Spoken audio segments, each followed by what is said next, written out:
Isim lebur asma menjadi wujud adalah tulisan yang hidup, karena kita tak boleh menghimani tulisan.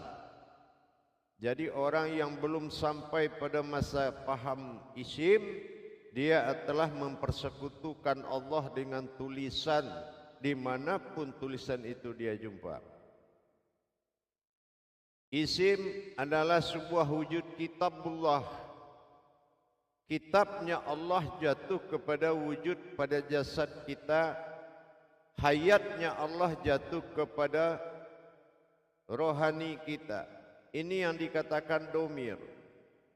Domir adalah sebuah wujud batin diri yang muncul kepada na dan hu, sehingga nahu tidak lagi berpisah dalam sekutu, tidak lagi bersekutu dalam kodrat, tetapi sudah menjadi wujud yang satu.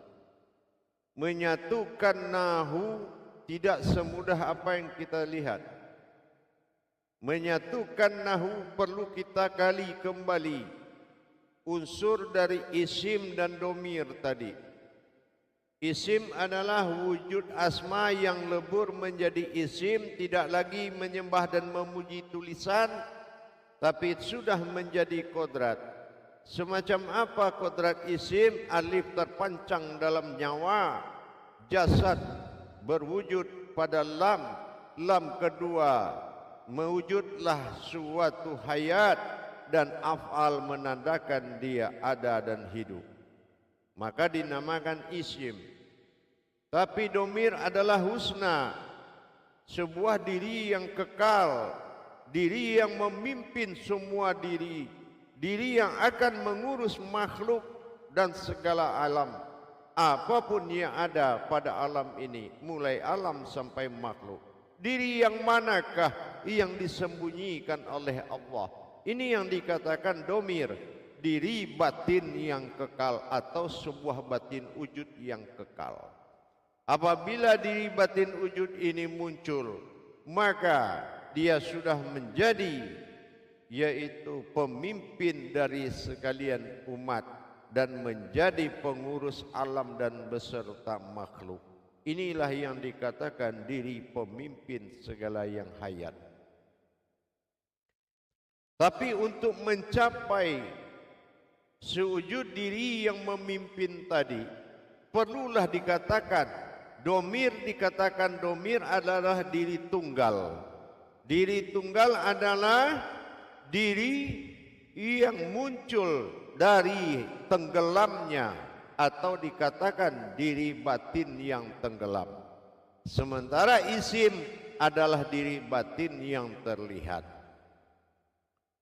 Isim adalah diri batin yang terlihat, domir adalah diri batin yang tenggelam. Apabila dia muncul, maka inilah yang akan menjadi panggilan. Bagaimana cara kita memanggil wujud batin yang tersembunyi itu? Dengan apa kita panggil? Seperti apa tajalli geraknya menuju wujud ini? Apa namanya? Siapa namanya? Berbentuk apa diri itu? Maka di dalam pemahaman kajian tauhid nanti, maka kita ingat kembali himpunan sifat, seluruh sifat ada dalam Al-Fatihah. Maka dikatakan Fatihatun Nasun, yaitu tajalli diri, tajalli batin. Inilah diri batin. Mana diri batin? Dikatakan ta'alaihim dalam Al-Fatihah, itu golongan daripada domir. Dan dikatakan bi'alaihim, itu golongan daripada isim yang terlihat. Nah, jadi bagaimana menyatukan diri ini? Dipanggil dengan nama sehingga tidak bersekutu kodrat na bi'alaihim dengan kodrat hu ta'alaihim. Baik, kita coba melihat ke papan tulis, perhatikan dengan baik. Perhatikan para jamaah ke papan tulis. Di papan tulis ini saya sudah menuliskan beberapa kata kalam Yang pertama dilihat jamaah sekalian, ya, diperhatikan baik-baik, ya. Pertama kita melihat ada tulisan diri batin, ya. Tulisan diri batin ini atau diri yang dimaksud diri batin adalah diri yang wujud batin yang tenggelam, ya, yang bersifat rahasia. Itu di dalam hijaiyah disebut ya. Itu adalah rahasia, kodratnya adalah batin yang tenggelam, rahasianya tenggelam. Dan ini adalah diri ketuhanan. Jangan berpikir kepada wujud hu, aku, hamdu, itu bukan tunggal diri tapi tunggal Tuhan. Beda, ya, beda berbicara diri. Jadi ini berasal dari alif dan ha. Alif dan ha. Alif ini sifat, ha itu aras atau alif ini rahasia, aras itu kekuatan. Dipadu menjadi rahasia. Karena alif ini adalah golongan dari rahasia dan ha golongan dari aras atau kekuatan, maka disebut ya. Nah, kalau yang tergolong aras atau ha, alif kasroh a, disebut atau zat. Zat yang terlihat. Sementara yang tergolong itu adalah rahasia yang tidak terlihat. Nah, jadi kalau yang nyata menjadi itu terlihat. Nah, ini yang dikatakan kodrat. Jadi kalau kita melihat isim ini atau yang keakuan tadi, atau dikatakan dengan ini memiliki 7 kodrat zahir, ya. Batin yang terlihat itu ada 7. Pertama namanya isim, itu batin. Zat, batin yang terlihat. Wujud yang terlihat, ruh yang terlihat atau hayat. Hak, sir yang terlihat. Sir yang terlihat, itu dia. Insan, kehidupan yang terlihat. Zahir, bentuk yang terlihat. Itu berasal dari batin, tetapi kodratnya atau zat yang terlihat. Itu ada 7. Yang kedua dari domir, dari diri yang tunggal, itu dia memiliki tersirat juga 7. Ini mewakili hu. Kalau tadi yang 7 mewakili kalau ini mewakili hu, ya, akunya. Nah, pertama domir, ini adalah batin tunggal namanya. Ini yang dicari. Yang kedua hayat. Nah, hayat juga tidak terlihat.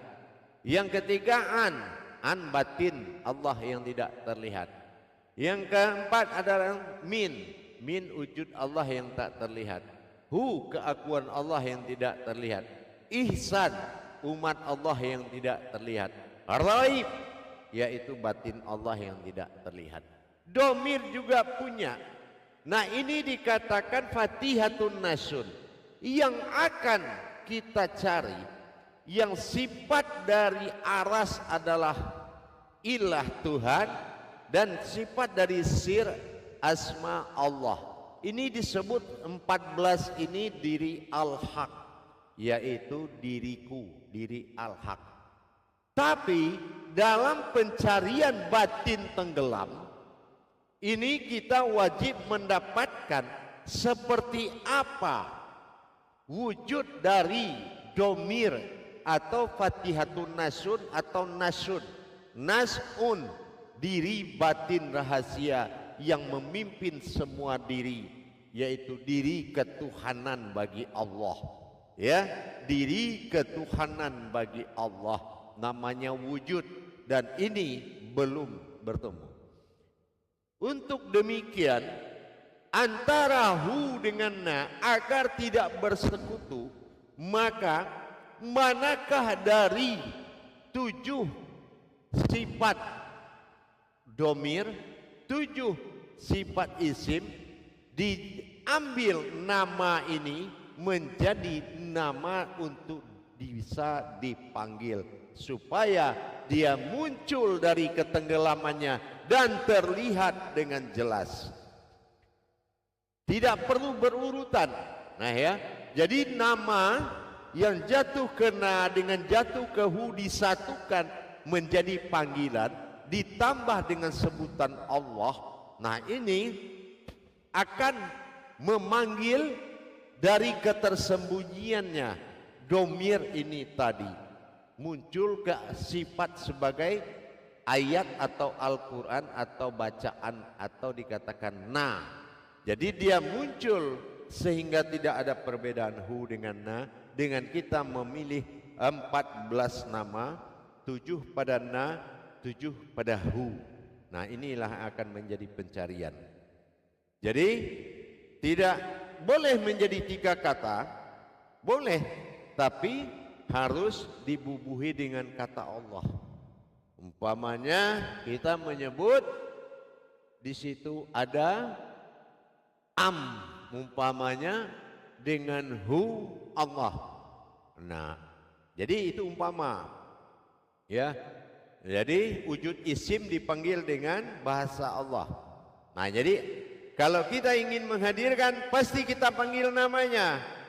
Bukan, dan ini adalah diri ketuhanan, bukan diriku. Kalau diriku itu ketunggalan diri. Kalau ini ketunggalan ketuhanan yang berupa batin yang menjadi usul diri kita asal mula jadi. Kalau itu yang datang, semua akan ikut aturan ketuhanan. Dia yang mendapatkan, dia yang menjalankan segala ketuhanan-ketuhanan, ketentuan Tuhan dari keakuannya tadi. Nah, itu ya diri pemimpin dari seluruh diri yang ada Asmaul Husna yang dilebur menjadi ismi yang di dalamnya ada domir. Nah, domirnya ini diri tunggal. Nah, batin tunggal. Diri itu sebetulnya sebutan bahasa kita saja. Tapi kalau di dalam ejaan itu namanya naf. Jadi panggilannya diri, boleh. Nah, mari kita lakukan muzakarah untuk mendapatkan, karena ini adalah tajalli batin Fatihatun Nasun Al-Fatihah. Jadi pun kita kenal an, kita kenal am, bagaimana kita panggil an'am? Tak ada nama Tuhan an'am, tapi itu adalah kodratnya. Nama dari an'am itu siapa? Ini satu. Apalagi ini ada saya siapkan 7 tingkat nahu. Dari na dan hu digabung, nama-nama ini menjadi panggilan.